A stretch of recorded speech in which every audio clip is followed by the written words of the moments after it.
All right, we'll just give it a couple of minutes for people to join and we'll get started.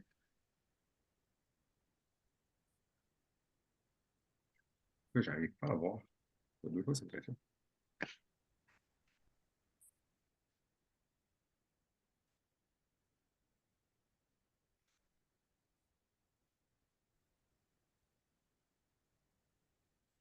Il y a d'autres francophones dans le chat, là, quelque part?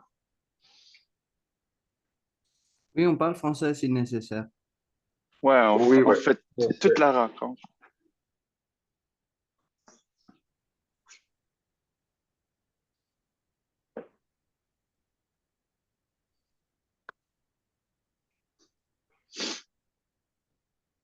I got 8 hours training done, Nice. Ah, but it's my data set is way too similar, so it's just like a big blur for now. I see. I see. We'll go over But we'll it's go over the training results and see like if you would like to share, then it would be nice to actually discuss and see how it compares to the data set that you had. yeah, I think Perfect. it's so similar that it needs a lot longer training. But I think yeah, anyway, it was pretty neat to try to run it over and over. I see. I see. all right, everyone. So we're in Okay. day 2 of the Autolume workshop. I don't know if anyone is joining for the first time, but I think I recognize most of the names from yesterday. But for those who were not there yesterday, you will have to catch up watching the recording of yesterday. And today, Arshia is going to guide you into the second part of the workshop. This workshop is in 2 parts because we're presenting a no-coding visual synthesizer. And day 1, we went through the basic functionality of the rendering engine and explained to you the background, the motivations for the tool. And at the end of day 1, some of you that have the right hardware and some data could have started already, and we see Jean-Sébastien here just expressed exactly that, started training their own model with their own data. And so, so this is day 2, and we're going to unpack a little bit more about the model that have been trained. And with that, I'll give it back to Asha. Awesome. Thank you, Philippe. Okay, welcome everybody to day 2. So we'll just continue with some more tips and tricks on training. We'll discuss the results and we'll continue our demo on other modules that were not discussed yesterday. And we will end up kind of our demos with the interactive features in Autolume. So if you remember, I started the training with a space data set yesterday. I had to stop it because I wanted to make things ready for today. And let me share my screen before doing that.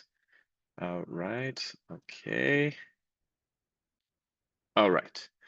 Okay, I stopped my training this morning and I just want to go over the folder to show you what happened and now what we can do with that.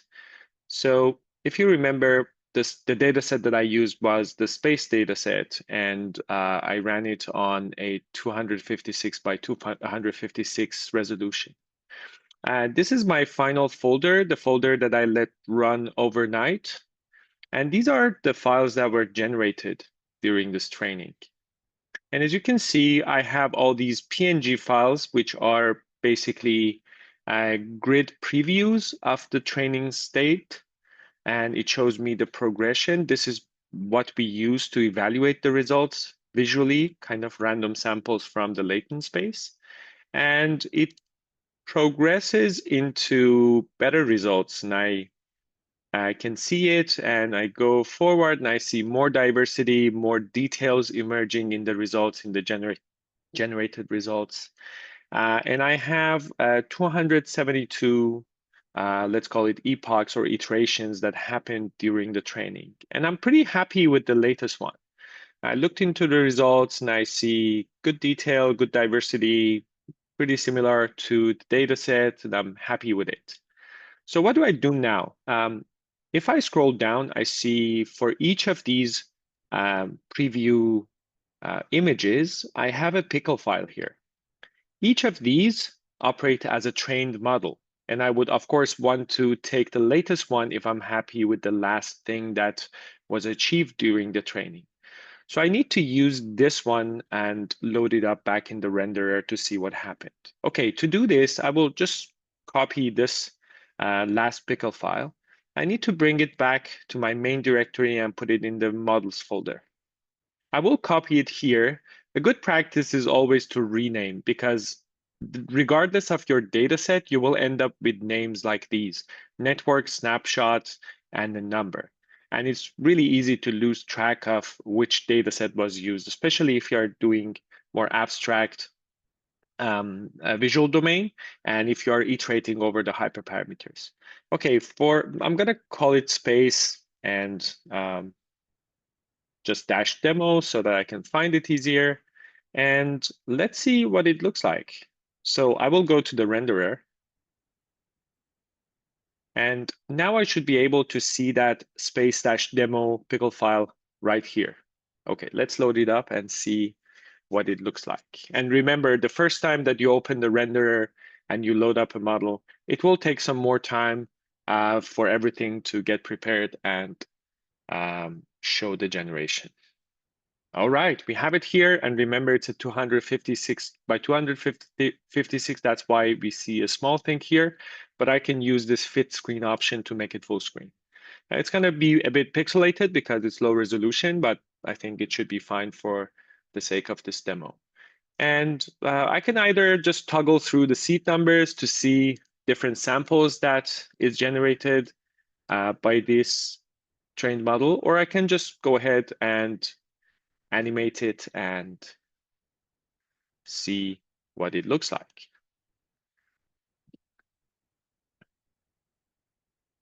I think it's a good result with this limited time. Of course, if I'm happy with this direction and I want more fidelity, I want more details, I want more diversity, I would let it train until I'm not seeing any improvement in the results in the grid.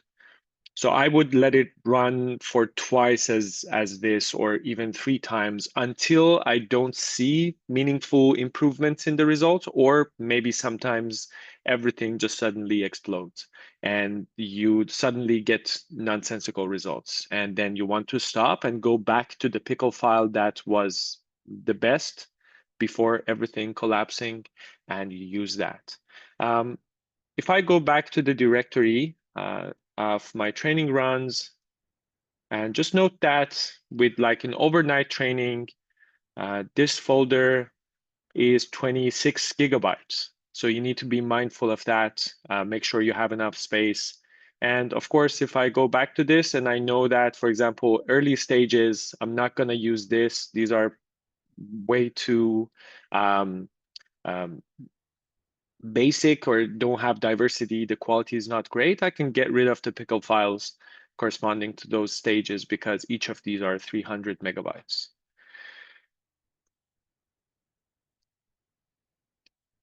All right, so with this, I want to ask to see if any of you managed to actually train a model. I saw some earlier results in the chat. Steve, you shared something. Feel free to put your preview grids in the chat and give some context, or just unmute yourself and share your experience if you had any good results emerging overnight.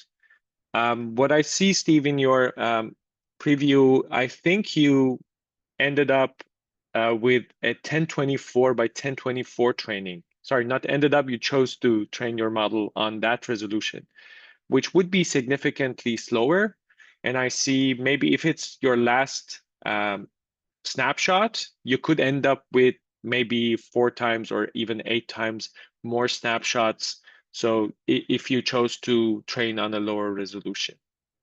So just be mindful of that. 1024 by 1024 on a consumer end GPU takes way more time to train. You need to be more patient with that. Maybe for iterating over a new data set, choose a lower resolution so that you can actually see what it looks like, and you can decide where to go from there.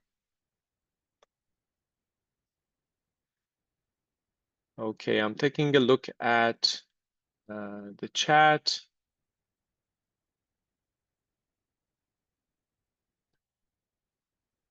We don't really have any naming conventions. Marlon, if your question is about renaming data, you don't really need to worry about that. You just need to put everything inside one folder and put it there. If you're saying your training was stopping, I'm not sure if you had any issues occurring or just you were not getting any snapshots. If you provide more detail, maybe we can discuss that.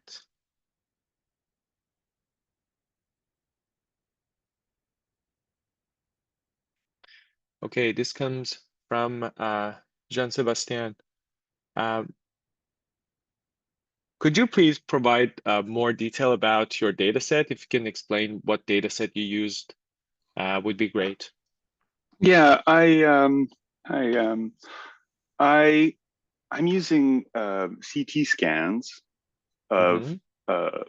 that were done on a synchrotron. So they're like X-ray scans. They're only black and white, and you can think of them like maybe I can share just a bit of what an image usually looks like. I'll just throw something in.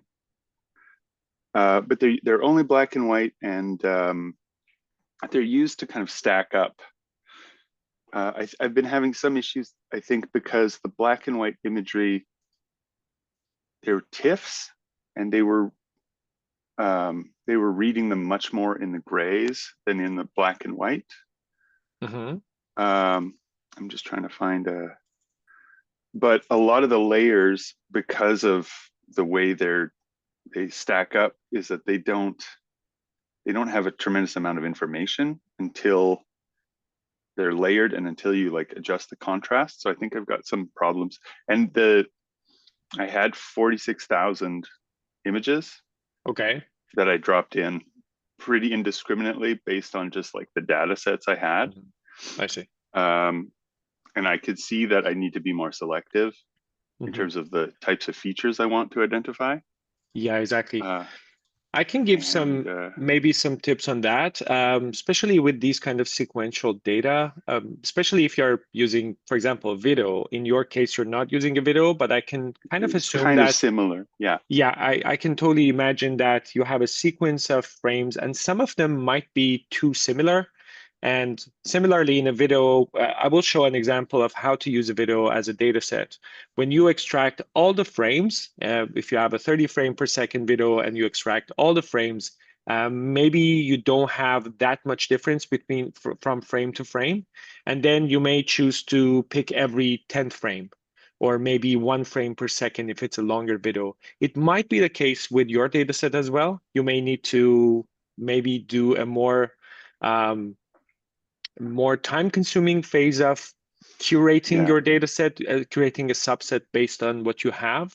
And also, if, for example, you don't have enough contrast, you again may need to do a manual round of pre-processing, maybe use Photoshop because you can automate the processes. Or if you're okay with other pipelines, you can just do script and you can end up with a much better data set with more details so that when you go into that training process, you get the best results out of it.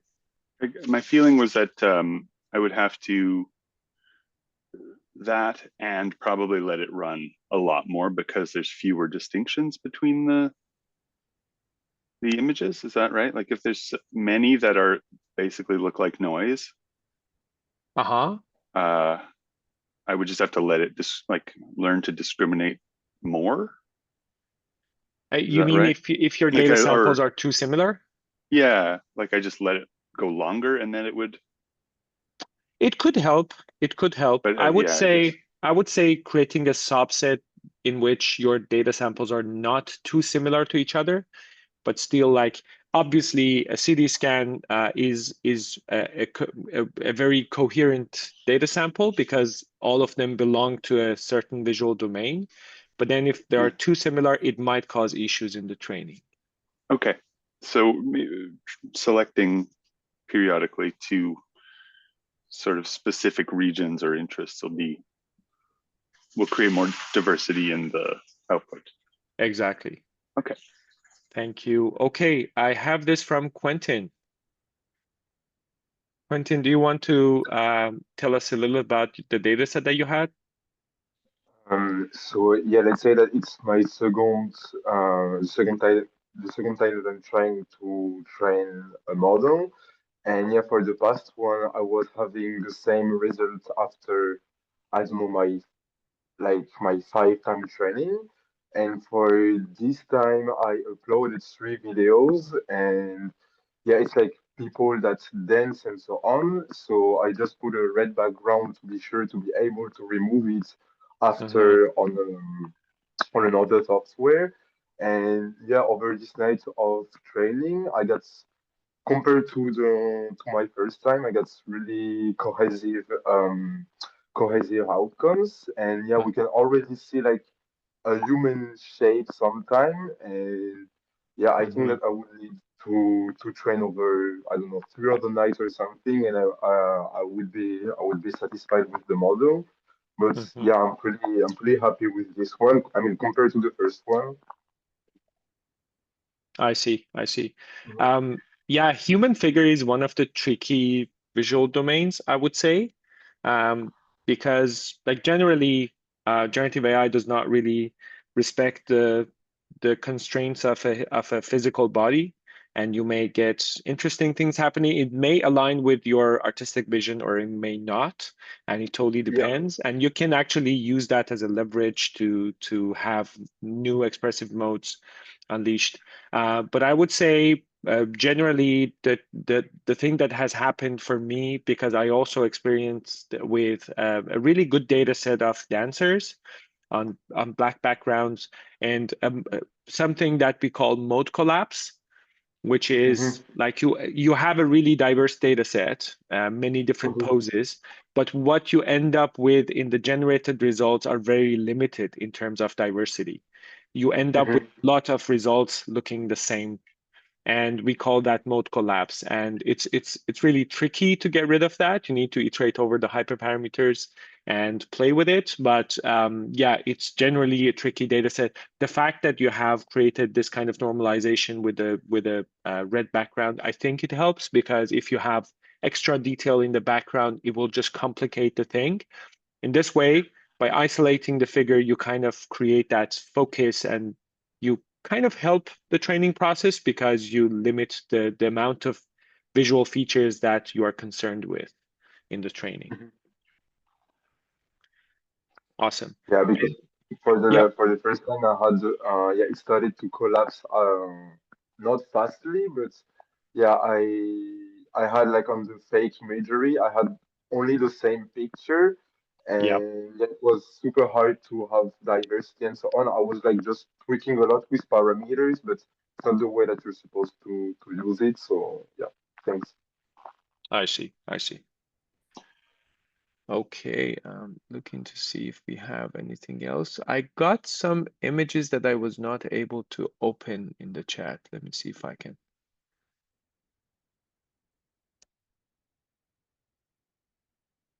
Are those the ones I sent? I don't know. They loaded in funny. Yeah. Apologies. They're, No worries. it's because it's right out of this data sets from the. I see. They Maybe it's a might be different TIFFs or format. something. I'll just do a screen grab. I see. I see. But Awesome. I can let others go. Okay. Do we have other experiences with overnight training? We have one if you scroll up, shared by Onso. Sorry, say again. If you just keep scrolling up, there are some others that you could download. Okay. Let me see what I missed.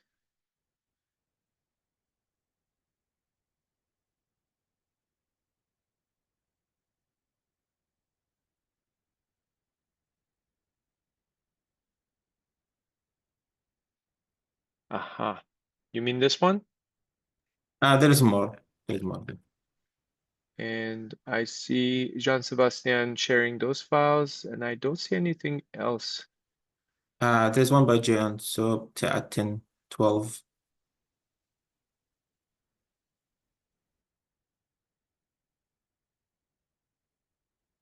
Okay, maybe if you can forward that in the chat, that would be great because I'm not finding it. And this is by Lionel. Thank you, Lionel, for sharing this. This is a really good example. Do you want to talk a little bit about the data set that you use? So for this data set, I used a generative art program that I wrote in JavaScript, and I ran it many, many times. And this one was 10,000 files. So I just ran it 10,000, tried to pick a little bit of diversity in it, and everything is perfectly centered already. And then it took about a bit more than two days training. But at first I tweaked it on 56 and then 512 to get to that result in 1024 because originally it kept collapsing over and over and over. So I had to kind of backtrack to previous resolutions to be able to find the right gamma value, and then it allowed me to progress better on the 1024. But initially it was not working for me on the 1024, so I really had to do it lower resolution. It's kind of the learning I had from this. Yeah. Could I ask for some like what the collapse looks like on those? Like if you have an example, just from other, maybe I'm stepping in here. So the mode collapse, is when all of a sudden the network become lazy. When this discriminator and this generator, they're at war in a way during the learning. So the generator is trying to fool the discriminator into generating images that the discriminator thinks are in the data set. And one of the techniques that the generator will find is, hey, if I always make this image that the discriminator can't discriminate, then I'm going to be okay. And that's what mode collapse is about. Is all of a sudden you lose all the diversity in what the network does, in a way the network sort of become lazy and you collapse, quote unquote, onto an aesthetic regime, one of the aesthetic regime and aesthetics represented in the data set. What's beautiful with your training, Lionel, is it's a good example of Lionel is a digital artist, and I think the data set is your own artwork made with your processing scripts. And so in this case, it's a great example of someone who is making stills and then using those stills to then train a model to have that latent space to be able to animate in a way those stills. And the data space, your latent space is smooth, Lionel? Yeah, it's pretty smooth. Yeah. Very nice. Pretty smooth. Also, I posted right now, I'm posting an example of collapse, the fakes 00080, which would be uploaded in 1 second. Oh, thank you. And so Philippe, they would be homogeneous. Is that right? They would follow into a style that makes them all just look kind of the same. That's right. And it could be 1 or 2 or 3 different modes. Sometimes it's only 1, sometimes it's 2 or 3, depending. Yeah. In the case of your data set, the CT scan that we saw, there's not a lot of diversity there. It's subtle. And so, yeah, you might select. Also, your data set was really, really big. And so when you do batch sizes, what happens is that it selects randomly a subsection of your data set, let's say 4 or 8, whatever you have selected. And then there needs to be, depending on the size of the batch, there needs to be a little bit of diversity in the batch as well. So the batch is how many samples it gets from the whole data set to train for those real fakes. Okay, so the bigger the batch, the more chance of getting diversity in the training sample. Yeah, well, there's a relationship between the size of the batch size and the diversity in the training data. Yes. Okay, thank you. Awesome. Thanks Okay, for and I sharing. have just one note about the batch size. Something I experienced is that it's important also to look at a little bit like the memory of your computer, like the GPU memory, especially if you see the memory spikes and comes down all the time. That's an indication usually that your batch is maybe a little too big, and the GPU is a thrashing memory. So it tries to fill the memory and has to empty it all the time. So if you use a batch that's right below and the memory doesn't continuously come down, it means you are optimally use the optimal batch size. So then you will have a much faster training. In my experience, it could slow down the training by 30 to 40% if you were using a batch size that's too large. And the batch Thank you size so is, much. you can have a bigger batch size if you use a 256, you can use a larger batch size than if you to 1024, for example. So if you go to 1024, usually you have to reduce your batch size as well. Mhm. Awesome. And we have this very interesting grid. Do you want to share about your data set? Sorry, I forgot the name of the person who shared this. This is pretty good result, and I can assume that it used a relatively large data set. Yes, so there were about like 520 images used for as data set. And based on like yesterday's conversation, I thought it would be I wanted to try working with about like 500 images, and like these were like I started with an image of a like landscape where it was just like tree branches and like the leaves. And then using like Adobe Firefly, I tried to abstract it more so abstracting them into figures made out of like branches and leaves with different poses and compositions. I see. Okay, this is pretty small then. Like 500 images is really impressive. Um, and this is very good results, but I can show you some things like I would consider it as mode collapse, and you may notice it that you have certain um, samples that are very similar, like these three um, person figures, like in the form of leaves, or you have these circular forms that look very similar to each other. So you are managing to get diversity, but clusters in your latent space correspond to the same thing. So you may it may take time maybe to make your data set a little bit bigger or play with the training hyperparameters to see if you can resolve this and get more diversity out of it. But honestly, these are really great results. Awesome. Okay, let's continue with some training tricks. Let me first show you something about regularization. So you may want to think about how you want to present visual diversity in your data set. So we saw that human face model. Let me show you another one, which is met faces. These are faces from paintings. And there was a model trained on it. And I will let it run. And you can see that the face is always in the center. And you kind of have a fixed position for the eyes and the nose and the mouth.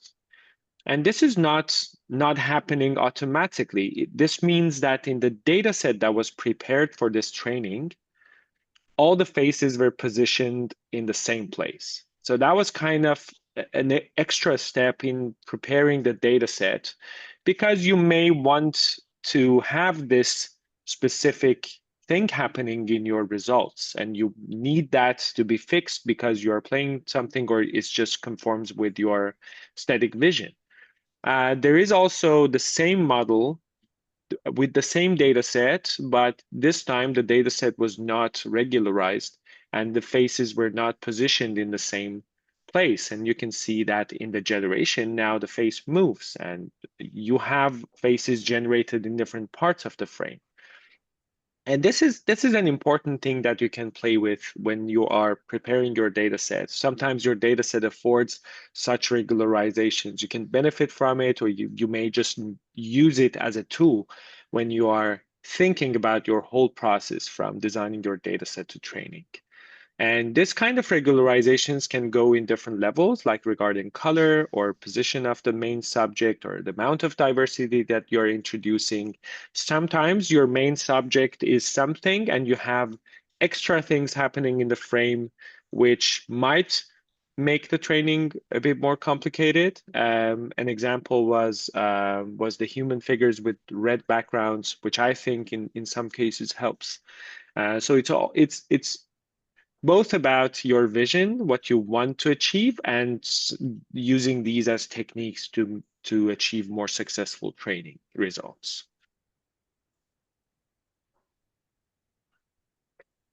Okay, and maybe last thing before we move forward to other features, I want to show you how to load up a video as a data set, just so that you see the extra feature that you have here. So I will keep my safe path to training runs, and I have already put a video inside this folder called AHD, which is my calligraphy video that I showed you yesterday as my data set. So I'm going to use this. Inside this, there is one MP4 file, and I'm going to use this folder as my data set. I'm going to select it. When you select a folder with a video in it, you now have everything else that we saw yesterday, plus this extra field that is for the number of frames that you want to extract from the video.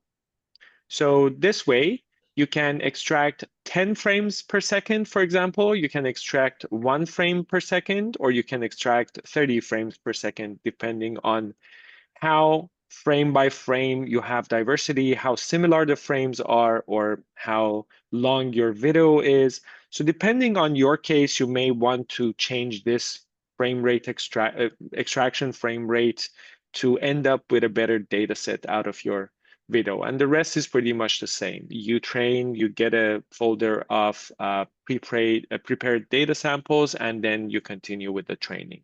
So you don't really need to do anything else here. If you're more specific, for example, if you have a video, in parts of that video, you have more diversity frame by frame, everything is moving faster, parts of it is much slower, and you have more similar frames, you may want to do your conventional frame extraction in another software and do your subset manually based on different parts of the movie, of the video, and bring it back as a data set and do your normal image data set training. Any questions on this before I move forward? Anything with the training? Oh, sorry. I have one question, and I think it might lead to what Lionel was talking about. He mentioned that he was training in smaller width and height modules early to sort of start distinguishing the result, and then using until he got a good setting, and then went into higher resolutions. Is that a good kind of practice to try to Yeah, I think, like, given the fact that we don't really have access, most probably we don't have access to super powerful GPUs, and we are concerned with training speed. If you start with 1024 by 1024, just to get the right iteration, the right set of hyperparameters, you may end up spending a lot of time. Like, whereas if you start with just 256 by 256 to give you an idea of what the results will look like and if you are happy with it or not, then you can scale it up easier. Then you have your gamma value. If you double the resolution, you quadruple the gamma value, and you are just dealing with batch size based on the VRAM that you have available. Then you are in a better situation, and you can run a 1024 by 1024 longer training with more confidence, knowing that, okay, most probably I'll get to a good result with this one. And I can spend a week training this one and, less risk. I have a follow-up question that relates to the stretch, like the resize mode. When I've set the resize mode, I think either to stretch or crop, in both instances, when I went to train, it would create a new folder, resized images, and then it would go through them and like regenerate all the images in That's right. So it does that, it regenerates them in this new resolution? Yeah, it prepares your data based on the training resolution that you choose. So if you choose 512 by 512, you will have a resized images folder with all square 512 by 512 images. So what I was having was that I would have maybe to stop the training, and then I would try to set my PKL back, and I would set the path again, but then it would always regenerate that that folder of all the, even though the training data was 256, like the previous 256, it would regenerate it again. Is that kind of I think a function of it?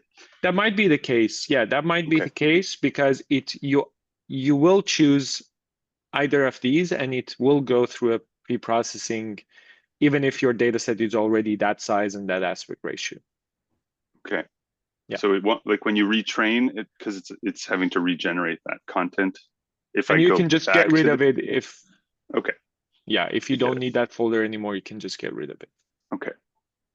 I have a question about the limit in length of the video. As far as I know, we don't really have a limit about the length of the video. You just need to be mindful of how many data samples you will end up with based on the frame per second that you choose here.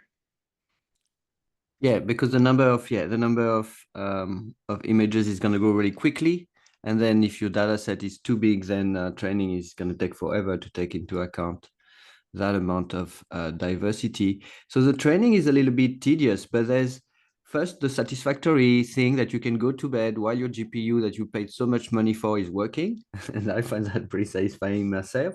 And second, you really get into the practice, and that's why we call it model crafting. Some of the model collapse, some train well, some don't. And as Lionel showed you, eventually with perseverance, you can eventually craft a model that really works for you. And in that sense, it's like other artistic practice. When you sculpt, when you do pottery or clay, you're going to break some, you're going to cook some, they're going to explode, things are going to collapse. And eventually you're going to get good at it and get with the type of artwork that you're aiming for. And so that's why we like this terminology of crafting, because there is artistry in the making of those models themselves. It's not an exact science. And in this particular unsupervised learning task, you're also the one who decide when to stop the training and at which level of training you're satisfied with your model, because there is no end goal. You can train those models forever. Yeah, exactly. That's right. I just want to share a link in the chat. Maybe Ahmed has already shared this with you. This is a form in which you can share with us your work, either these preview grids or your final trained model, if you feel like sharing it with us. And please provide some context that would be super useful about the data sets and your training, or even your general experience about the results. That would be super awesome. I have one more thing to show you because I promised to show this to you. And this is actually a really nice trick that you can play training, especially when you have more tricky data sets or smaller data sets. So let's say I have a data set of clown faces. This is 200 samples. I probably can go ahead and run a training on this from scratch, and I should get good results. I should get, at least I would say, interesting results, because I kind of see that visual coherency in this data set, at least parts of it. But I kind of know from intuition that this is a tricky data set. I have so many different variations of faces in different positions, and even some tricky samples like these with not the subject in the center, and like full human body, then close-ups. So this is a tricky data set. I would say I'm not expecting to see real faces in the generated results with this amount of data. But there is something that I can do to kind of help the process. So the underlying domain here is a human face. So that's kind of the complex part of it. And then there's an additional layer, which is like the specific features on the face, which would be the colors or the hair. And those things are more specific. In a way, we are looking in a very specific type of human faces. Okay, so for this, instead of starting the training from scratch, what I can do is that I start not from scratch, but from a point that the model already can generate human faces. And we have that. We have a trained model for human faces. And then instead, I can just start from that and continue with this data set. So it will try to extract the visual patterns of this data set, but then I have a much higher baseline for where we start the training. And I will not run it here because it will take time to generate even 1 or 2 snapshots for us to see. I have done it before and I will show you. But basically what you need to do in the training module is that you do everything like we did for a training from scratch, but only in this 3rd field here for resume pickle. You pick the model that you want to use as base. So in this case, if I'm doing the clown faces, I will pick one of these FFHQ models, which is the human face model. Just be mindful that if you are doing, for example, 1024 by 1024 training, if you're planning to set your resolution to 1024 by 1024, you need to pick a model as base which matches that resolution. This is very important. So if I'm doing, for example, 256 by 256, I pick this model and I put my resolution to 256 by 256 here. And I can show you what the results will look like. So we already saw that with training from scratch, when we look at the results, the first thing that we see, the initial state of training is noise because we are training from scratch. There is no previous knowledge extracted in the model. But if I go to this example here, that is training with the clown's faces, but from FFHQ, not from scratch. These are the results. So instead of the initial state being pure noise, this is my initial state. I start from here, where the model can already generate human faces for me. And if I go one snapshot from here, just one step, which is usually like 20 minutes, 30 minutes, 40 minutes, depending on your GPU and the resolution that you have chosen, I get this one. This is within like half an hour. And I already go Nightmare to... fuel. yeah, exactly. And so I get a lot of weird faces. That's kind of not a point here, but it's like, okay, I can get to that space or closer to that space very quickly. I can get there very quickly. And you can kind of see that I get some proper clown faces generated here, which is very different than just dealing with the 200 data data set and just trying to train from scratch. And I can actually show you the results in the renderer to see the quality that you can get. And you can think of all sorts of tricks because it opens up space for more purposeful training, I would say, in which if you have a small data set, but you can think of another data set that could possibly function as an intermediate step, you can actually do that. You can play that trick and you can possibly get better results. So I will let it play for a bit so that you can see. And that should answer the question that Janice had in the chat.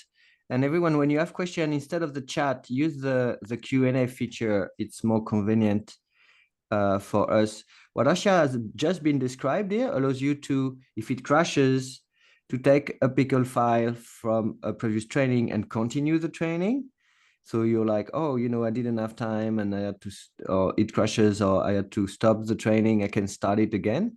And then if you start training using a base model, train on more data, like we just did here with specializing in a way, a face model, train on hundreds of thousands of faces, and with only 200 faces of clown, this practice is called fine tuning.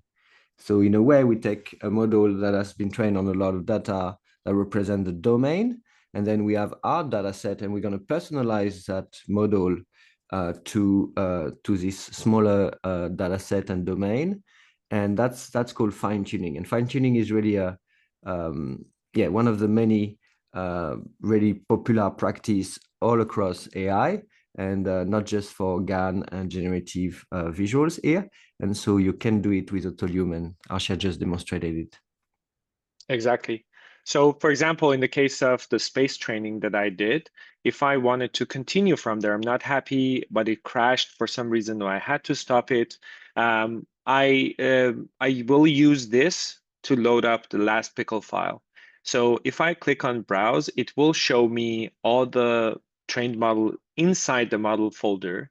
If I have put it already there, and I know that I did this morning, space-demo, I can use that, or you can just put the path to anywhere else that you have stored your last pickle file of that training.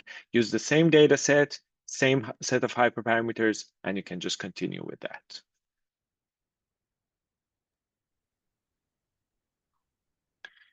And yeah, fine tuning this, in this case, it's not LoRa. It's kind of the similar idea to training LoRa's, but it's a bit different in GANs. Yeah. LoRa's is just another personalization technique that actually is avoiding to do fine tuning on the entire network, because with diffusion models, the models are too big to do fine tuning in most cases.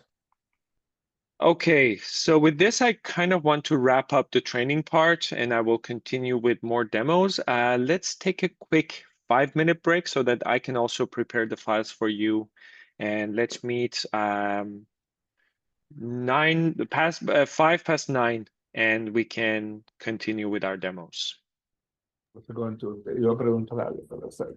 Sorry, do you mean 15-minute break? Sorry, Or- no, roughly 5 to 7-minute break. Yeah, we'll come 5 past 9. Sorry, 5 past 10 in my clock. Yeah, I think it's That's in 10. Yeah, that's in 15 minutes, Asha. Is it? Yeah, your time is Oh, yeah, right. you're right. You're right. Sorry, I'm looking at my timer, not at my clock. Yeah, we'll reconvene in 5 minutes. I see. Okay, thank you. Thank you.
Can I ask a quick question, Arshad? Just before, Sure. so if I have a larger data set with like many thousands, I'm Mhm. better off using a higher batch count. Am I understanding? The batch size both depends on, like, you are usually better off using a higher batch size number, but it depends on the amount of VRAM that you have available. Okay. So if you have a really diverse data set, you generally want a higher batch size because you want the model to take a look at more diverse samples in each iteration. Okay. But it's a matter of can you afford it in terms of the Okay. hardware that we have So I've available. got, because I noticed my GPU use was high, but my memory use was at about 8 gigs of 24. Mhm. I'm So not sure if, yeah. I didn't see it like maxing out the usage of the VRAM, but Yeah, try using higher batch size numbers until you see something I'm crash. still what Leonid was saying about the drop. That means it's insufficient to I see. to actively load it. He was Yeah, maybe you have more resources to use. Yeah. Okay, and there's no tuning in terms of like the amount of RAM that it uses. Not really. No. Okay. No. Yeah. All right. Welcome back, everyone. I'm gonna continue with some demoing some more features. Sorry, I think I forgot to optimize it for video sharing. Okay. Okay, so let's go to the renderer, and I'm going to show you two things, and then we'll proceed with showing what these other modules do.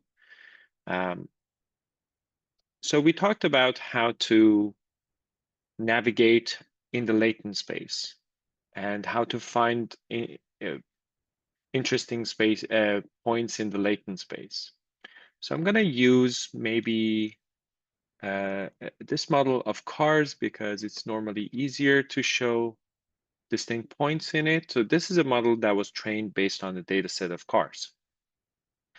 And I'll just wait for it to load. Great. Okay, and if we keep navigating in it, remember that if we are in the seed mode, we can reference points by seed numbers. If I come back to seed number 8, I will always get this result. But if I'm in a vector mode, and if I'm just exploring and moving along, and suddenly there is one point that I really like, and I want to save that point and I want to come back to it, like this classic car. If I want to come back to this point, I can save that vector and later on load it back inside the render and come back to it. And for that, I need to be, first of all, in the vector mode. And I just need to basically click on this save vector. I will be in the main Autolume directory. I will just create another folder here and I will name it vectors. And I will choose this as my destination. And I just need to give it a name here. I will name it car1 and save. If I go back to my main directory, now I have this vectors folder and I have car1.pt, which is basically the vector that I just saved. So now if I just continue and I lose that point in the vector space and I want to go back to it, I basically need to browse here, go to that vectors folder, pick this, hit select, and I just need to click on this load button at the end, and I will go back to that vector point.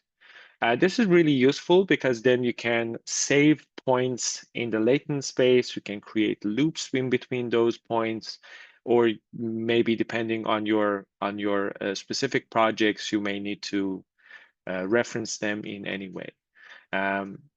This way, I can also use it in looping. If I'm looping in between points, I will just make it a bit slower. And if I'm looping in between 3 points, for example, and I want that vector as one of the points that I'm looping in between. So this is a keyframe. Remember that I'm going between three keyframes now.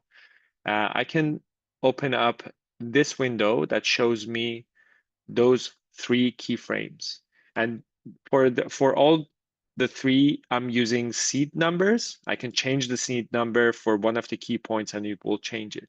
But I can also click on the seed button here and I can switch to a vector mode. Now I can load up that vector here. I can go back here and select it. And now I will have that car as, I forgot to hit load vector. Okay, there we go. Now one of the 3 keyframe points will be that car that we saved. And you can see we just passed it. Sorry, I'm just looking for the load vector control. Yeah. And what was the question? Oh, sorry, I didn't know where you had found the load vector, and I see now that it's on there. So yeah, when you browse, you select a vector, you just need to click on load vector.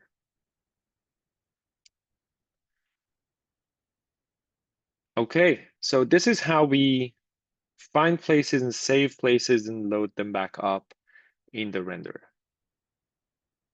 All right. We kind of skipped over this model mixing module, which is another powerful tool for you to get to really interesting visual spaces. So what it does, remember that we talked about— I apologize for interrupting, actually, but Marlon had a question that about the visual difference between a keyframe and a selected vector. What is the visual difference between keyframe and a vector?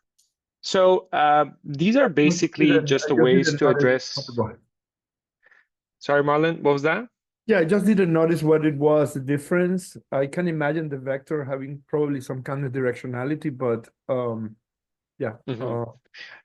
Yeah, the vector here refers to a point in the latent space because mathematically speaking, to reference that point, we call that point a vector. That might be the confusing. You're right, the vector has a directionality embedded in it, but in this case, when we call save a vector, load a vector, we are basically saving a point in which that vector points to. So we are basically just picking a point in the latent space. We are saving that when we are using it in different places. And what would be the difference visually with doing the keyframe?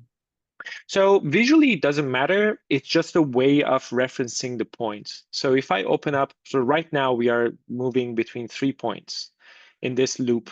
So that's called a keyframe loop. We are using 3 points in that space. And just to reference those 3 points, we are using that saved vector as one of the points. We want to include that as one of the points that we are looping in between. So visually, it just matters which point you include. I could pick a different point and include that in my loop. Okay.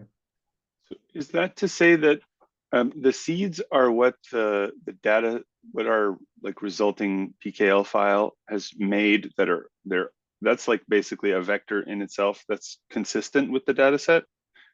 You're right. It's not consistent with the dataset in the sense that it replicates what you have in the dataset. It's not the case. It's just now you have that space of possibilities we call the latent space, and you have points in that space that you can reference using those seed numbers. Or you can just freely move in that space and pick a point and save it as a vector and load it up back. So in layman's terms, it's basically like you're customizing which seed point is like specific to your interest visually. You could think of it like this, yeah. Okay. You could think of it like this. All right, so let's move on to the model mixing module. You remember that we talked about these convolutional layers and how we have access to higher level features and lower level features. Now that we have access to all these layers, we can swap these layers between 2 different models and kind of mix the visual features in these any two models. Okay. If we want to use this, we need to first select the base model, which is what we select here. So for this, I'm going to use the human face model because, again, it's easier to see what the results are. And we have this other model, which is kind of more abstract art. It's called FreeAGAN, and it looks like this. So you can see we are dealing with two very different visual domains. What if we want to mix some of the features of these two models? So I will use any of these two as the base model. It doesn't really matter because you can swap them later on. I'm going to use the face model. And then here in the model mixing panel, I need to first activate it. And I need to pick a second model. Here, I will pick the FreeAGAN, which was the abstract art. Okay, so these are all the layers of my base model, and these are all the layers of my second model. And I can start swapping these and see what will happen. This is very experimental. I wouldn't say like you can eventually think of ways of knowing what is happening, but it's very experimental. I just need to experiment with that. So if I start swapping these layers, you will see interesting things happening, and we will try to make sense of it. Right now, you see that the human face kind of disappeared, but you get these flesh-like textures. And if I continue swapping more layers for the second model, you will start see more forms that resemble what is being generated by the second model. And if I continue doing this, swapping almost everything, and you see that texture now that I'm kind of halfway through, you see that texture that is kind of coming from more from the base model. And if I continue this, I will end up with the second model because now all the layers are coming from the second model. But if I do it in reverse, now I swap some of the early layers from the base model. Let's continue doing this and see what will happen. Now you see that the general features are staying with the second model, but now I'm seeing something like a human face in between, in the middle of the frame. And if I swap maybe one more, now you see that I kind of transferred the style of the second model into the first model. Again, this is very experimental. You need to play with two models and see what will happen, but you can get into very interesting aesthetic spaces using this model mixing module.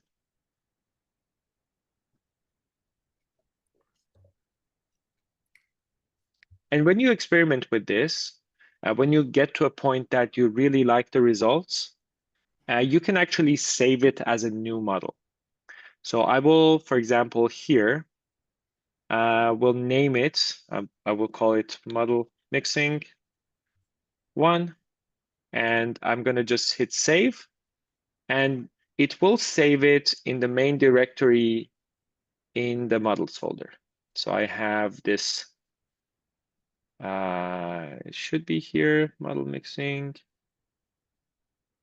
Oh, interesting. Why is it not here? Let's save again. I go back.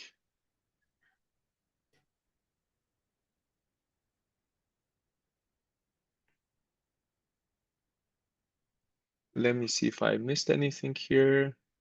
I have that. I gave it a name and save, but I still don't see it here.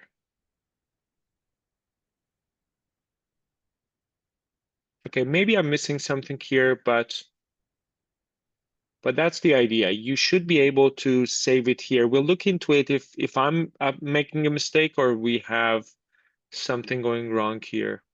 But that's the idea. That's the idea here so that you can swap these layers and you can create a new model and you can save it. And you can later on, it will be like a regular model for you. You can load it up and play with it like any other trained model.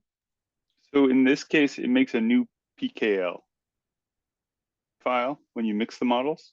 Yes. So That's it's right. like you could take an 80-hour training one and a 4-hour training one, and you'll get doesn't an matter. in between. Okay, Exactly. thank you. It doesn't matter. I'm still surprised that I'm not seeing it here. I don't know if I'm making a mistake here. Interesting. Yeah, we'll look into it, but I have done it before. It works, I know. I just don't know why I'm not seeing it this time. You also have access to this model mixing, the exact same idea in the main window. You have model mixing here. That's exactly the same thing. You load up a base model, and then you load up a second model, which is this one. And when you do that, you hit and combine. I'm gonna do maybe what I was aiming for over there. So something like this. I give it a name. Model mixing, I'm gonna call it 2, and then combine. And let's see if this one saves it here. Yes, there we go. Okay, at least with the main module, it's saving it in the right directory. So now I have that model mixing 2, and in the main models folder, if I go back to my renderer, I should be able to see it in the list. And this is basically a combination of the 2 models, and it now functions like a regular trained model. And so you can only mix 2 models of the same resolution, Arsha, right? That's right. There are some tricks that you can play to mix 2 models of different resolutions. I can show you here. So so now let's say this one, the mix of the 2 previous models is 1024 by 1024. If I pick a secondary model that is 512 by 512, and right now I can see that this one is deactivated here in my secondary model, and I cannot really use this to swap.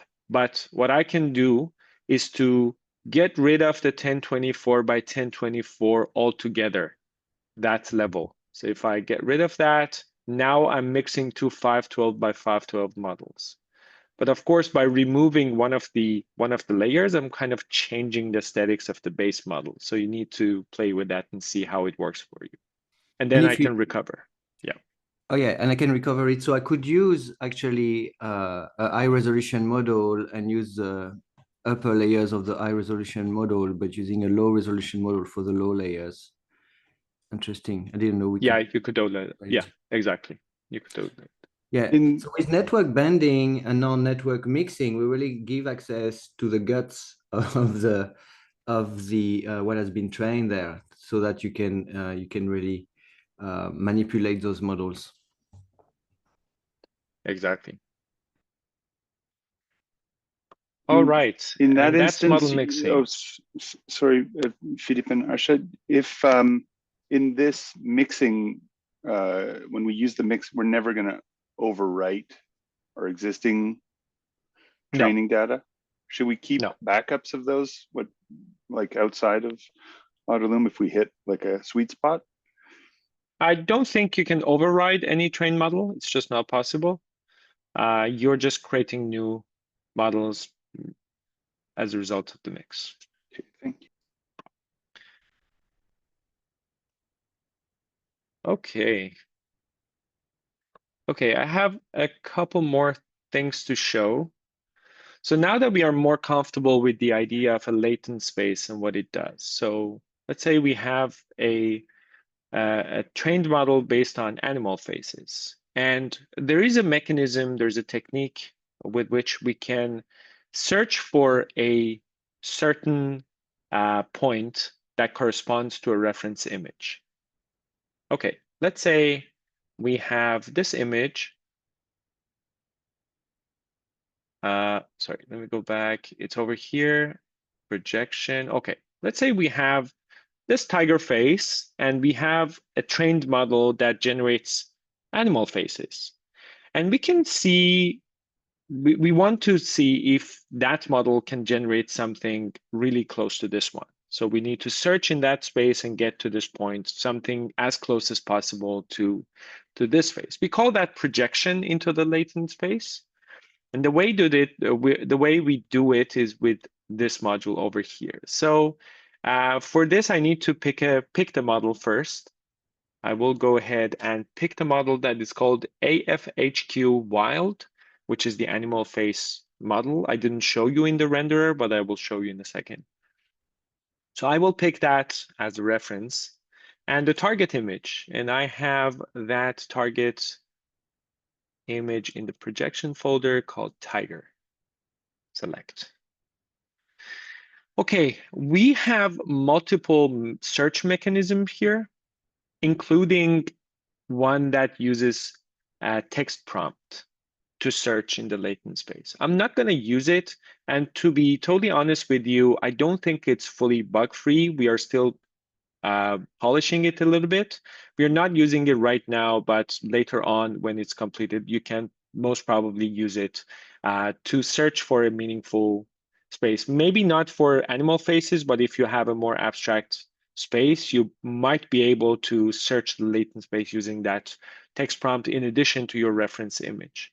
I also need to pick a safe path for the things that will be generated. I'm going to use the projection folder for now.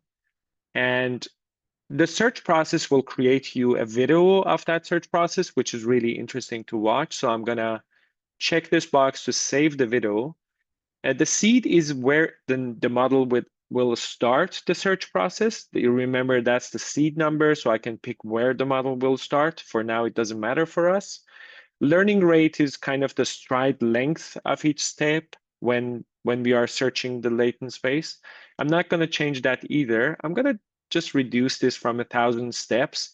These are the steps for the search process to maybe 300 for the sake of time.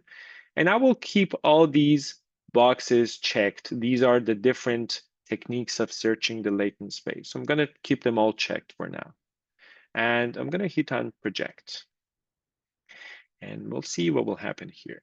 So basically, we gave it an image and we are asking it to search the latent space and find the point that corresponds to an image that is really close to that reference image.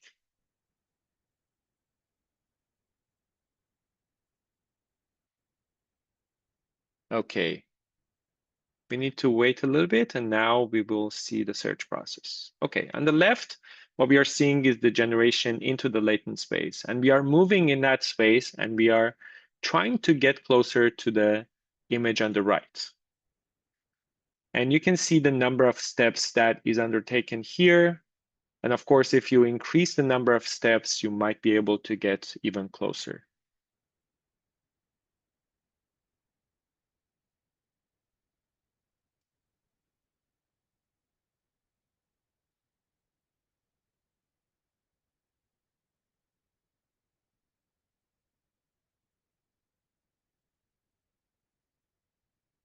Okay, we can see that we got pretty close. And you can see also that it's not perfectly and exactly the same thing that we asked for. You can kind of see the ears.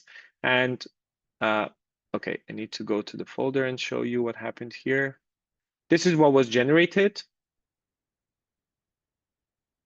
If I open it up, I have the movie that was generated for me, the video of the search process, which might have static value for you, depending on what you are doing and what you're using it for. And we also have this .pt file, which, if you remember, that's the format for a saved vector. So now we got to that point in the latent space, and I can go back into the renderer. I can load up the animal face model, and I can actually go to that point because now I have it saved. So I will just wait for it to load. Great. Okay, now I need to go to vector mode and I want to load up that vector that was saved. Let's go to browse. It's in the projection folder. It's in the Tiger folder, and I have dot projected. underscore w.pt. And I will hit select and load. There we go. So now we search for that point. We found it, something really close, and now we load it up in the renderer. So this is kind of a way of more purposefully generate things in the latent space. We know that the latent space, if it's a well-trained model, if it's diverse, you will have an infinite number of possibilities in that space. Really hard to manually search all the space. There is not such a thing that I have looked into the entire space. It's just not possible. But you can, with this technique, you can get into more specific points in the latent space. Yeah, that's a very, very powerful way, everyone, to control generation, because then all of a sudden you have a target image that the system is going to try to find in the latent space the closest to that target. So, for example, instead of projecting a lion's face into the feline model, we could project a picture of my face and see, you know, what is the closest feline-looking Philippe out there. I don't know if we have that, a demo like that ready, Arshia, but and likewise, you could project your face into the painterly face to get a painterly rendering of your face with the trained on painted faces. So you can really have creative use of that model. In fact, with Lionel, we have a collaboration on an artwork in which we use projection of pictures of people in the audience of the exhibition, and then all of a sudden they're you know, a version of their faces and features are part of our artwork. So you can use this feature creatively.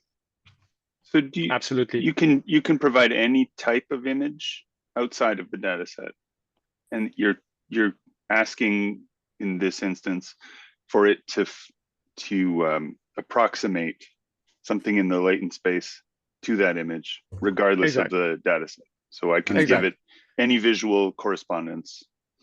That's right. You could give it anything, but of course, if your data, if you're using a model that was, for example, trained on human faces, and then you are using an image of a flower as a reference image, there's a good chance that you don't get to something meaningful in that latent space, because that latent space only generates human faces. But there are cool tricks.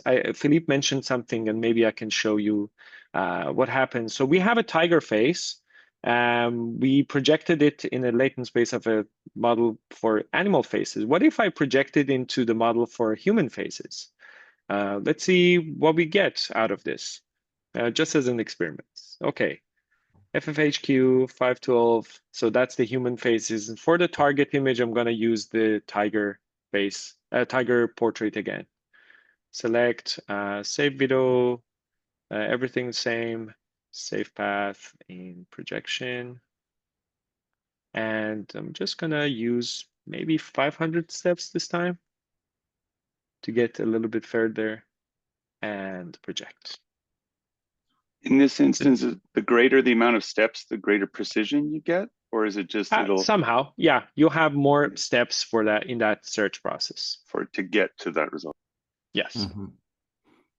Yeah, so you would want to use more steps if you're searching into a larger model. The smaller the model, the more it's gonna converge quickly. Okay, now let's see. We start from a human face, of course. That's what the model can do. And let's see what we get to.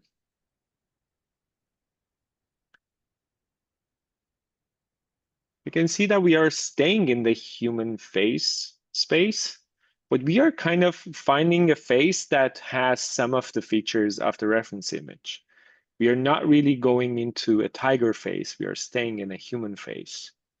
But it's interesting. So apparently there's a tiger man in that latent space, and that shows how diverse the latent space is, how big the space of possibilities is. You may not ever find this on your own in the latent space.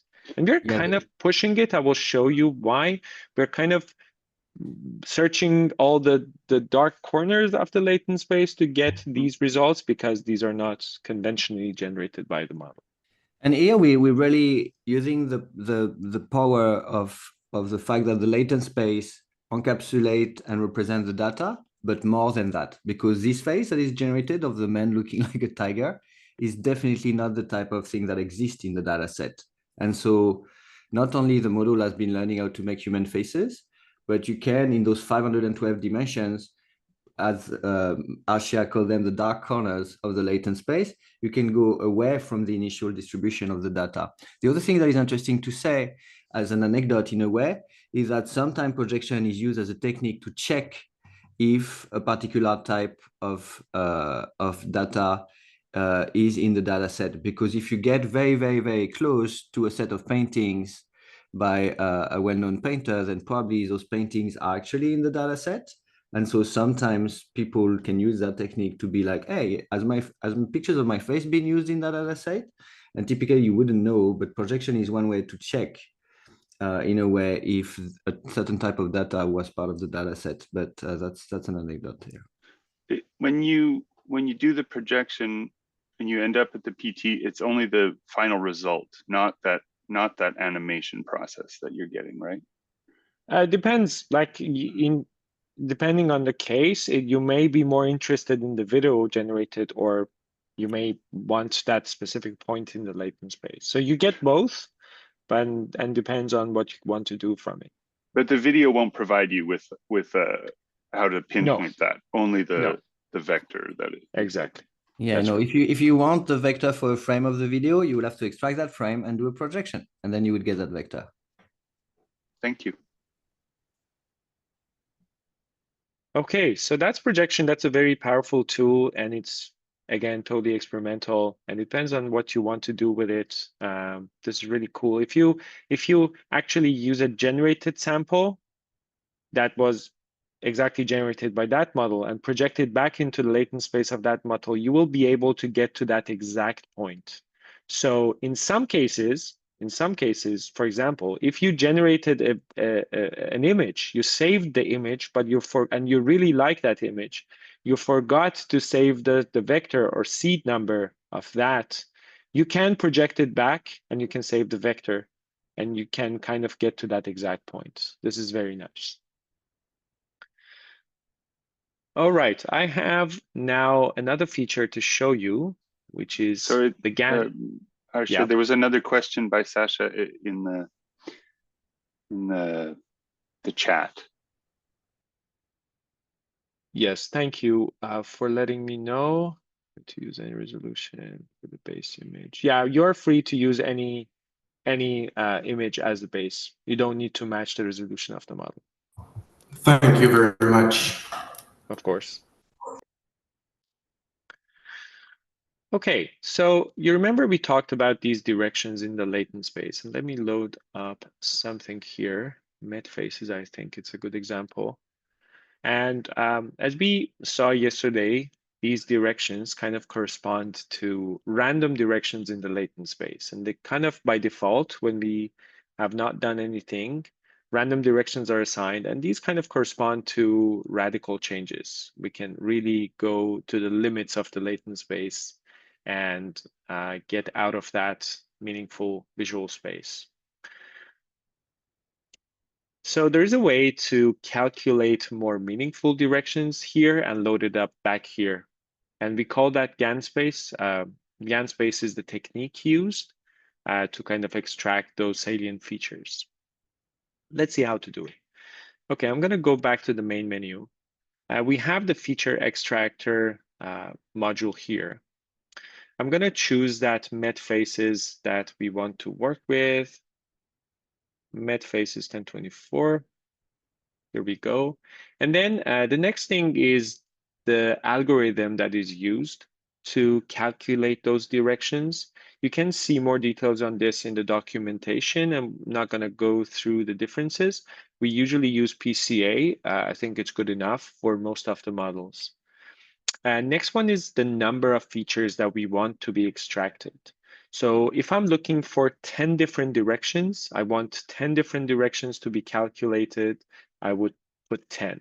So you want something, maybe not like 2 directions wouldn't be that meaningful because you have a set of features that could be calculated. And if you put 50, then you wouldn't be able to really distinguish between these. So I would say something around 10 is meaningful, but also it depends on your use case as well. We are looking for 10 different directions right now. And sparsity is the value that determines how different those directions should be. So if we put it at 1, which is the maximum value, I'm looking at 10. I'm looking to find 10 different directions with maximum difference between those directions, the results. And a safe path. So we'll pick, maybe I will add something here. I will call it GAN space. And I will pick that, select, and we are all set. We click on Get Salient Features.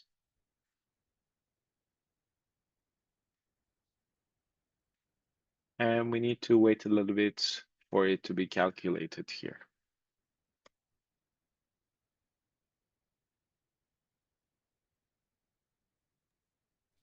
There we go. And so in the background, what this algorithm is doing, here we selected principal component analysis, is it's gonna try to find the direction that explain that explain and generate the more differences when you manipulate them, given the current model. And it's gonna go by order. So the first dimension is gonna be according to this algorithm, the most salient directions. For example, if I had a data set of my face and the only thing that moves is my mouse going open and close, then the main change in the visual is going to be the opening of closing of the mouse, and then it should find that as the first dimension. And then maybe the opening of closing of the eyes would be the second dimension, etc., etc. So that's what it's trying to do. Yeah, exactly. We are done. Here you can see the done button lighten up, and I can click on done. Let's see what we ended up with in the folder. Okay, I saved it here in the GAN space folder, and you can see I ended up with 2 files, .mpy. And these files kind of function the same. It doesn't matter which one you load up. There might be a technical difference, but in the visual results, I haven't been able to spot any differences. So I have this X component and Z component here. I will just need one of them. So the way I use it now, so I have something that contains those extracted directions. Let's go back to the renderer. I will need to load up that exact model that I chose, which is MetFaces 1024 by 1024. And now I want to load up those directions, those 10 directions that was calculated instead of these random directions that are assigned here by default. Okay, here we go. We have the model. And now I need to go here and use browse. I have my GAN space folder here, and I will just go ahead and use this first one and select. And remember, I need to click on load vects. Okay, now we have 10 of those sliders, each corresponding to one of those directions. And now you can see that if I use these sliders, I don't go to crazy points anymore because these are kind of more meaningful directions. And you can see, like, you can start making sense of what is happening in each of these directions. The way the algorithm is promoted is much more, I would say, much more obvious, which I don't find that's the case. You need to play with it. You need to make sense of it. And you can, for example, in this one, see that this direction corresponds to a little bit more smile as opposed to the opposite direction. But you need to check for different points and you need to start making sense of it. You need to go to a different seed number, for example, and see if that direction also corresponds to the same thing. Like in this one, you can see it goes black and white in one direction. And which one is that? 1, 2, 3, 4, 5. And I'm going to check to see if that's actually the case in other points. And I can see, maybe I can check with this one. If I go back, no, that's not the case. So it's probably corresponding to a different feature.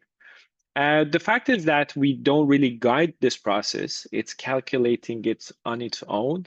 And because the feature diversity of this data set is unknown to us somehow, we don't know how diverse the sets of features are in the data set that was used to train this model.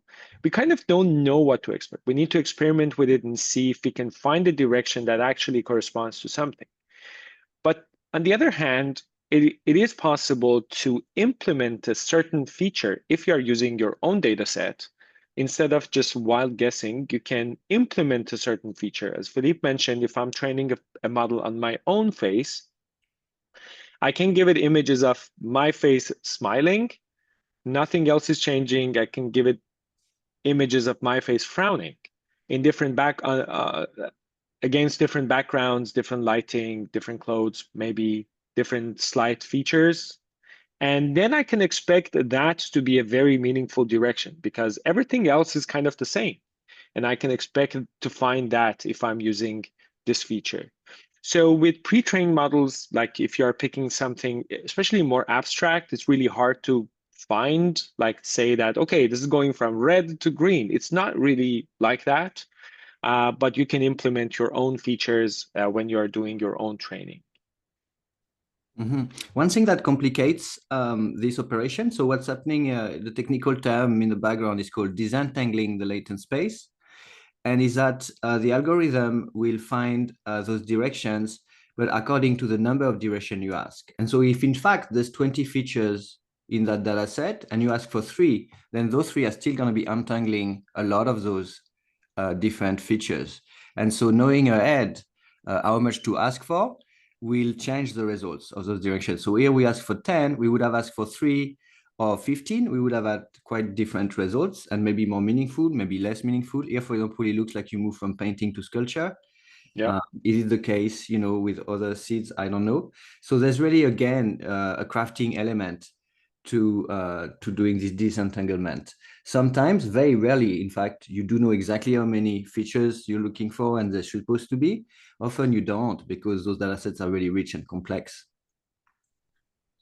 Exactly. Is it possible to just reframe again how projection is working? I know, Philippe, you explained it, but I'm still having a bit of difficulty understanding. It's looking for the greatest differences from a sort of standardized view of the data set and trying to kind of distance itself. We're not talking about projection anymore. Projection is when you give an image and you find where is the closest point in the latent space for that image. So that was the previous feature. This feature here is called, we do principal component analysis, so feature extraction. Here we're just trying to find directions in the latent space that explain the variations in the data from the one that explain the most variation to the one that explain the least variations. And so if you go down that list, actually those features are going to have less and less of an impact potentially. Down the list of so if we make 20, the first one will have the most variation and the 20th would have the least variation. In principle, according to the algorithm, but not visually, that may not be the case. Yeah, it doesn't consider the visual perception of humans. So it might actually appear to you that the third one is the one that is really making a difference. Okay. Yeah. But so it's within that multidimensional latent space that you talked about. Right. That it's so we're just finding different kind of maybe opposing spaces that are showing a variety. Exactly, as much as possible orthogonal direction. So direction that are independent from each other. That's what the algorithm is going to. Okay, so it's like a star peeking into the different recesses, identifying where we'd have really strong contrast in the data. That's right. That's right. Yeah. Thank you. Okay, I will move to some of the questions in the chat, but for the sake of time, we need to move forward. I would say that these features, these possibilities that we are presenting really take time to get used to. I would say even I have been dealing with these for a few years now, and some of them I still grapple with sometimes when it comes to more sophisticated use cases. So it takes time. It takes some sort of intuitive knowledge after using it a lot, or a different direction. You may want to go more technical and read more technically about how, for example, PCA works. And yeah, I would say it might be a bit confusing at first, but you need to experiment with it and see how it works, especially if you have your own use case, your own data set may make much more sense for you. So we have this question that if we can extract features from model A and then use them for model B. No, unfortunately, it doesn't work like that. So if you have model A, like human faces, and you manage to find a direction that very well corresponds to a feature like smiling or not smiling, or for example, skin tone, you cannot use it on a different model because that model used a different data set and it corresponds to a very different feature set. So that's not possible, but you can experiment with it to see what you get out of it. If you find a point here that you like, can you record it as a model? So this is basically like we are still working on the same model with feature extraction. So there is no point of saving it as a new model. If I'm understanding the question correctly, we are just exploring that space of the latent space of the same model. So we are not creating any new models here. And what happens when you have a huge, I guess, model such as image set, or I think you mean image net, probably. Yes. Yeah. Yeah, if you have a huge data set like ImageNet, first of all, it's really tricky to train a GAN with that. There is StyleGAN XL, I think, that was created based on the idea that it's really hard because there are so many different things, and there's a copywriter and a bird and a building, and there's so many things that don't really share the same base feature set. It's really hard to extract the visual patterns of that. But there was like other architectures that were created for that. Inside StyleGAN 2, I would say most probably you will not have a successful training with such a diverse data set because exactly you don't have coherency in your data. But if you create subsets of that, like buildings or objects or food, then you might be able to train more successfully with it. And then you can apply GAN space on top and see if you can find meaningful directions in that. Thank you. Of course. All right, so I only have one more thing to show you before I jump into the interactive features, and that's super resolution. So we have the super resolution module. It's very basic idea that our generation is kind of limited to 1024 by 1024. And if you need higher qualities, you can use this module to process your generated results. Or even if you have other images that you need to super res, for example, for your data set, you can use this. You need to basically just locate your data that you want to upscale. I'm gonna use maybe what was created in the generation, or maybe the tiger face that I used just as a sample. I click on it. It can also do batch processing for you. You can select multiple images or a folder that contains all the images, or even video. And you need a save path. For now, I'm just going to use projection. Select. And you have 3 different options for the model that you use. So quality, balance, and fast, different levels of speed and fidelity. So with quality, you get the best quality, but it's slower. With fast, you get the fastest processing time, but in terms of quality, it's not as good as quality. So it depends on your case. So I'm going to use quality for this. And you have 2 different scale modes. You can either give it a scale factor, for example, multiply it by 4, so you'll get 4 times the original resolution, or you can give it a custom width and height, but you need to be mindful of your aspect ratio that the original image has. And then sharpening is just an additional feature. If you keep it at 1, it will not apply any additional sharpening to your image. If you need, you can increase this value as well. Okay, if I do super resolution now, with one image, it should be very fast. So if I go back to projection where I picked as safe path, now you can see that I have this new Tiger result quality and the resolution, sharpness 1. The name also includes, let me switch to details. The name includes some of the parameters that you chose. So I know that I used quality model. This is the final resolution. Sharpness was on 1, and this is the results. And you can see we got from this. This is the original Tiger image to this. So you can have different use cases for this if you need better quality data sets for training, or if you have already done generation, now you want to do prints and you want to upscale things and get better resolutions out of it. Okay. Just a question about, is there a preview function in that, or before you set for like a larger amount of work for super resolution to run, or is it Not sort of really. just You need set to it run and it and see. run Yeah, it? exactly. Yeah. You need Okay. to run it and see the results. Thanks. Of course. Okay, we are close to the end of the demo, and one important thing left is demonstrating the interactive features that you have available in Autolume. So the basic idea is that now that we have all these control over different parameters, we have access to the guts of the network, and we can play with a lot of things to get into our desirable visual space. We can kind of control everything here through OSC, which stands for Open Sound Control. So this is just a protocol. If you're not familiar with that, is to send data over this protocol, and you can have something happening elsewhere in a different software, or you're receiving data through a sensor, something like that, and you can map it to one of the parameters here and control it with that, and therefore you can make things here interactive.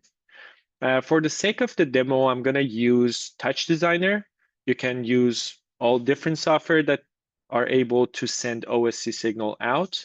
And I'm going to show a very simple scenario just to show you the basics and how to connect things here. I'm going to let this Met Faces model run. And let's go to Touch Designer and see what I have over there. So this is my Touch Designer. I have a very simple patch here. I have two oscillators, two low frequency oscillators here. And one is going slower, it's called Chan 1. One's going faster, it's called Chan 2 here when I merge them. And I'm using this node called OSC out to send OSC signal out. If I go back to Autolume, I have this performance and OSC panel here. And this is where I need to set things to connect these two. To connect OSC, I need a server address and I need a port address. I basically need to match these two in whatever software or system that I'm sending OSC over. So this is on the same computer. So we are using localhost, which is 127.0.0.1. And we are using 1338 as the port. And I need to go back here inside OSC out node. I need to make sure that the network address is localhost, which is the same as 127.0.0.1. And I need to match the network port to 1338 that we had in Autolume. And now basically we are connected. Basically we are connected, but we haven't really decided where we want those two oscillators to be mapped in, or what we want to control using those two. Under each panel, if you look, you have an OSC menu, and it gives you the parameters that are basically controllable using OSC. On top of these sliders, for example, you see use OSC checkboxes. Okay, let me go ahead and, for example, control diversity using one of the oscillators. So inside the OSC menu, I can open up diversity. and check this box to use OSC for this parameter. And here in the first field, I need to put in the name of that channel. So let's say I had two channels, one called Chan1 and the other one Chan2. I'm going to use Chan1 here. And as soon as I type the name correctly and it matches, now I have that oscillator controlling my diversity value. And you can see it's oscillating the same frequency as what is happening here with the slower one. If I change this to Chan2, it's now gonna go fast because that's what's happening here. And that's the very basic idea of using OSC in Autolume, and it opens up a huge space of possibilities for you. I'm going to show you one more thing here, and that's okay. Now we have mapped the value from this oscillator that goes from -1 to 1 to this field, but it's too much. It's too much. I don't want this huge range of changes happening. I can either go back here and set it up here, change the, for example, amplitude, but I can also do my fine tuning inside Autolume, which might be better for you because then you can immediately see things and you can also save things as a preset, and the preset will save all these adjustments that you make to OSC panels as well. So if I look into the second field here, I see an X. An X is basically a placeholder for the value that we are receiving from that OSC channel. It's just whatever number that is coming through the OSC channel, we call it X. And it's too much for me, so I'm gonna just multiply it by 0.5. And now you see that my diversity is going between -0.5 to 0.5. I could also add a base value to it, like I would say, okay, let's add 0.4, 0.4 to the base, and then multiply it so that we don't go from -0.5 to 0.5. And then you can apply all sorts of simple Python math here, and you can fine tune your mappings here inside Autolume, and you can save it as a project and you can come back to it. Let me show you another example. So for example, if I want to control one of the parameters here in this panel using OSC. Okay, I chose Chan2 here, so I'm going to use Chan1 on one of these layers. So if I, for example, want to apply noise to this layer and control the amount of noise using one of those OSC signals, I can basically use OSC here, put the channel number here, and you can see now we are going with that oscillator.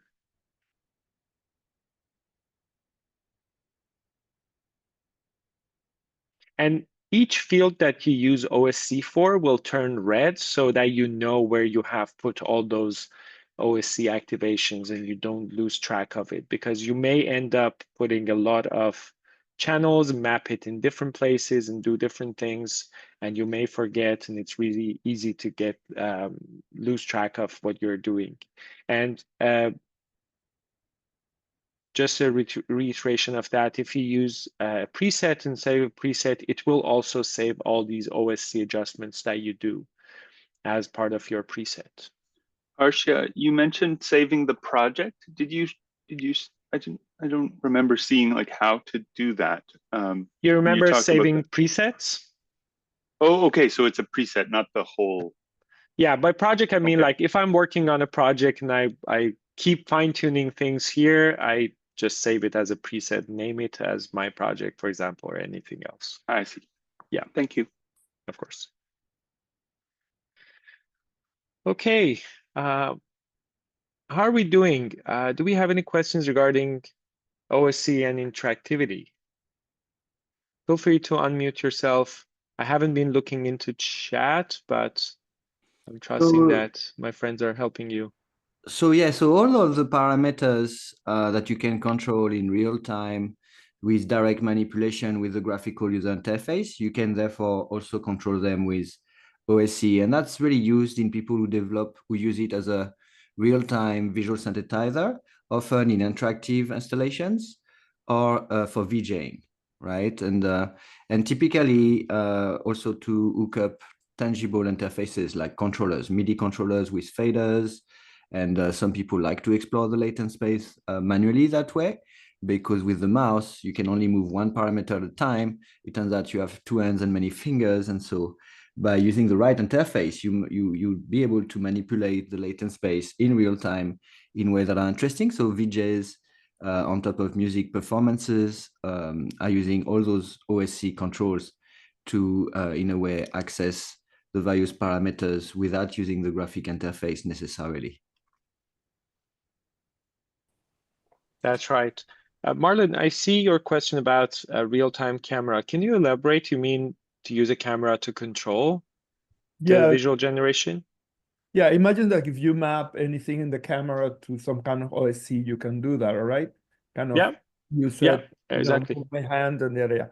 But then definitely there is something about, that real time, how close can we be to real time in some kind of batching or something, that if you have it in your kind of in your map of development, something that can be used transforming what is coming from the webcam or something. I'm not sure if I understand correctly, Yeah, but so yeah, you could use all sorts of You could use sensors, and we already have installations using webcam. Our choice in the design of Autolume is to keep Autolume as a module Okay. that you can control, a visual synthesizer. And then if you want to use sensors like Arshia just demonstrated, use a third-party program, because there's so many good programs for that. You can use OCR, you can use Chatang. Here we use Touch Designer. You can use Max MSP. You can use all sorts of environment to control it. You can use Resolume if you're a VJ. And then likewise, the output of Autolume is gonna be an NDI stream of video. So you can, of course, use the output of Autolume as such, or you can stream it into another app and then add some effects. So, we don't want to reprogram the entirety of all the video effects that some great companies and or open source software are providing. And so we just provide Autolume as a module, and we have ways to control it from outside and ways to output the output of Autolume and process it further outside as well. And so instead of adding everything to Autolume, we want to keep it minimal that way, so people can integrate it into their workflow without it becoming a massive software with all the features in it. Philippe and Arsha, did you mention how to output the video feed to like a Touch Designer or other? I can quickly show you that. So you already know that would that be a really you can, good function. yeah, of course. You already know that you can capture and record here, but as I mentioned, the recording here is not great for long recordings. You can do it for like 30 seconds, 1 minute, 2 minutes. But in Autolume, you actually can send the visuals out through NDI, and it's really easy. And I can quickly create an NDI in Node, in Touch Designer, and it's not that you can. It's like by default, Autolume will send NDI stream. You just have to listen to it. That's right. So there's nothing to do to make it happen. Is that like something OBS could receive, for example? Yeah. Okay. Yes. I'm not familiar with the NDI format. Yeah, here you basically need to just choose the source, and there you go. And for example, if you just want to use like a like a full screen or something just in real time, can you just from what is going on just output it in your window? Yep, exactly. You also have this full screen display, and if I open it up, you'll get this. Yeah, and that opens in a second window, right? Like a completely independent window. That's the same NDI. Oh, great. Yeah. It's good for quick demos. Can we go back to the the sensor output? Yeah, in terms of the remapping and retargeting bit, is that okay? Just for clarification.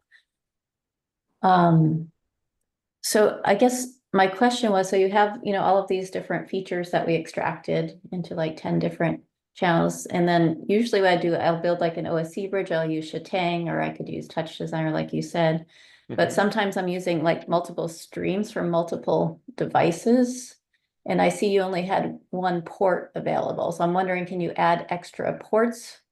So I guess, does that make sense? So I want different ports potentially for different feature extraction elements to be able to manipulate whether I'm using maybe from different like a devices. biophysical sensor or EEG, or you know what I'm getting at? I see. I can see that you can easily converge all of them in, for example, Touch Designer, and send your OSC signal all through Yeah, Touch Designer using one port.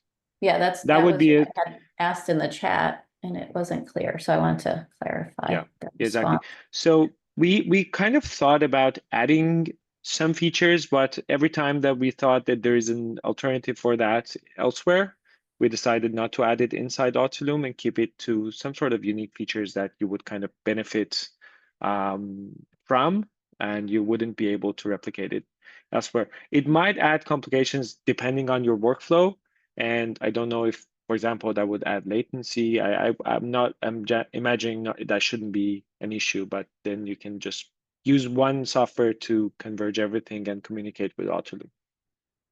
Okay, yeah, because I guess in the features, you have this addressing.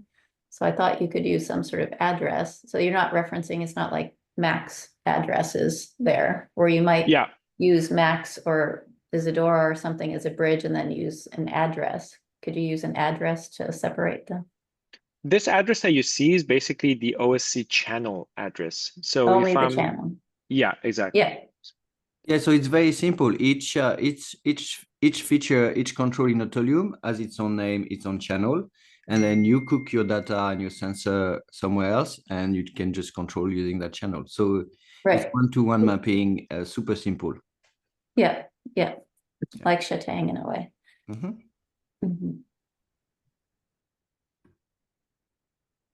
All right. Great. I'm at the end of my demo. Thank you so much all for listening. We still have some other stuff to do, and I think I will hand it over to Ahmed. He will discuss it with you. Ahmed, are you here? Yeah, I'm here. Hey, well, first off, thank you all for staying with us until this point. Like Philip talked about yesterday, Autolume follows the concepts of small data and model crafting. And the idea here is that we want to build tools for artists that are in the advantage of artists, that artists would benefit from instead of work against artists.